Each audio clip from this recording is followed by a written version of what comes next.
Maduloy ko ng 5 minutes, 50 minuto. Kaya siya po nagbigay sa atin po ng lektura tungkol sa ating kalusugan. Siya po isang nurse na galing po sa London. Hello. Hello. Hello. Hello. Okay. Siya po isang nurse sa London. Ito po ang trabaho. Siya po isang leader ng Adventist Community Services London Chapter. Okay? London. At ito po ba ka? Magulang. Makinig na bata. Magandang hapon, mga kabataan at mga parents. Magandang hapon. Sige, alam ko kayo ay nagsasabing ng kumain. Sandali lang itong aking sasabihin sa inyo. Ngayon may tanong ako sa inyo. Sino ang may gustong parating malusot dito sa ating kamay? Yung hindi nagtaas ng kamay, siguro ayaw manatiling malusot. Ha? Okay, baba na ang kamay. Ang sasabihin ko lang sa inyo ay mga simpleng bagay lang para maiwasan natin ang magkasakit. Di yata kayo nakikinig eh. Nakikinig ba kayo? Good. Okay. Alin ang pinakamahalagang inumin natin?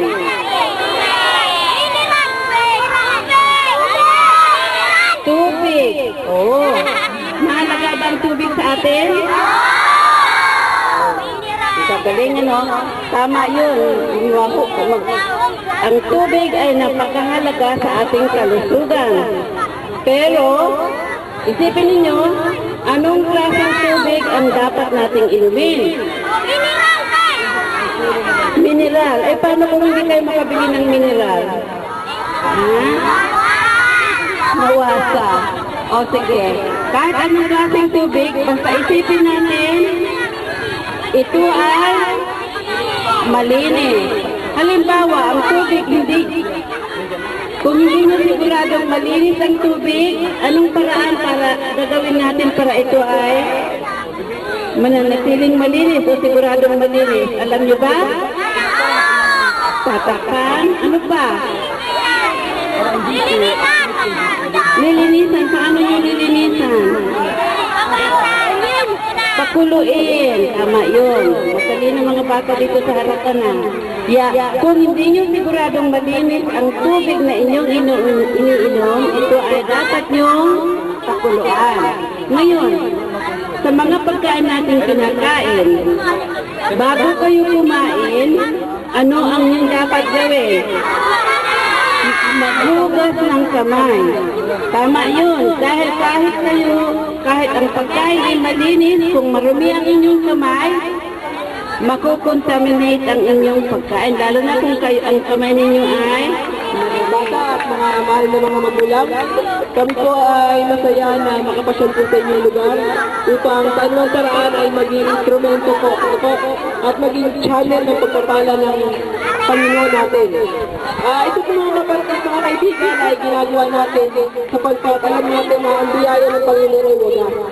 At kung pinapapala ang bawat isa sa atin, dapat ito po ay sinishare, di ba? Ibinabahagi. At ito po ang aming tungkulin. Sapagkat marami po ba yung mga kapatid na pinagpapala ang ating Panginoon? Marami po ba yung mga kaibigan na pinagpapala ng Panginoon na rito? Nais po nilang ibahagi ang pagpapala nito.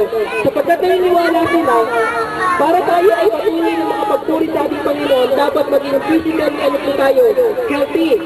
Okay? Sabi ng ating Panginoon, ang ating katawan daw ay templo ng Diyos. Ito ay hindi sa atin. So dapat pangalagaan natin ito.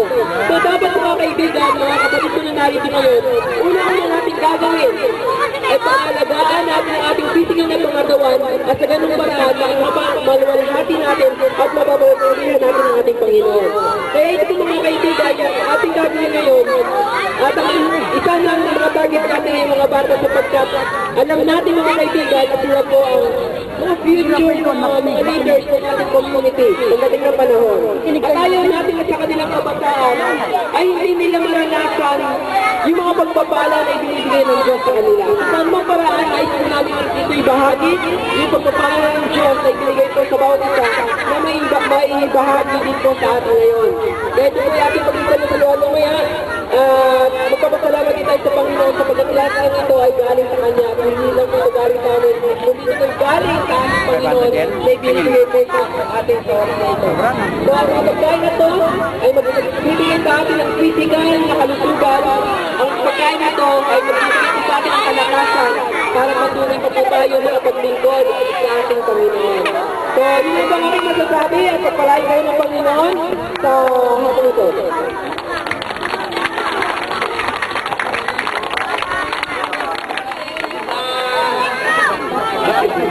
Para sa susunod, nandito kami. Gusto nyo ba sa susunod nandito kami? Okay. Di ba lahat tayo mayroon kong susunod? Ibig sabihin, pag sinabi ko, susunod kayo. Okay. Okay, ang akin sabihin sa inyo, at dahil kayo isang mga masunurin bata, kailangan huwag matulakan at pipilan tayo ng maayos. Lahat tayo magkakain. Ha? Huwag mag-aagawan. Di ba ganyan mga mabait na bata? Okay. Para sa susunod nandito ulit kami, kailangan ipakita nyo, mabait kayo. Di ba? Pero pag pinakita nyo hindi kayo mabait, iba ka. Di ba? Magulo ng mga bata roon, di ba? Kailangan ngayon ipakita nyo yung galing nyo, yung katahimikan. Di ba? Okay, pipila tayo. Magpipray muna tayo sa pagkain, di ba? Kung pipila tayo dito, isang line lang, di ba?